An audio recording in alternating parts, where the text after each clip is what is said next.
Pas vendimit se do të ketë ndryshime në BDI dhe se do të largohen emrat e vjetër, tashmë vjen vendimi i parë. Partia e Integristëve ka nisur procedurë për ndryshimin e koordinatorit të grupit parlamentar dhe është propozuar që në vend të Blerim Bexhetit të jetë deputetja Rina Ajdari. Albana Pasholli u tërhoq nga detyra e zëvendës koordinatores dhe në vend të saj emrohet Diana Toska. Bashkimi Demokratik për Integrim do të duhet të mbaj kongresin partijak deri më 20 dhjetor, ku janë paralajmëruar se do të ndodhin reforma dhe tërheqja e figurave të vjetra nga udhëheqësia. Pritet të rikonstruohen degët e partisë me përfshirjen e emrave të ri. Sinjal për këtë janë emrat e ri që u zgjodhen për Këshillin Organizativ të Kongresit. Në ndërkohë, koalicioni Vlen dyshon në reformimin e BDI-s dhe pas deklarimeve të kësaj partie se do të bëj analiza dhe si rjedhoj, do të vinë ndryshimet brenda radhave të tyre.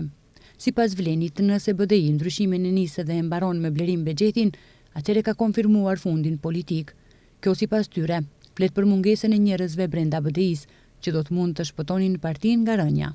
Tani madje hezitojnë ta përdorin edhe fjalën reform dhe e zëvendësojnë me formulën "tu japim hapësirë gjeneratave të reja", por si e fillojnë këtë? Duke shpallur si shenjë ndryshimi që Blerim Bexheti nuk do të jetë më koordinatori i grupit parlamentar.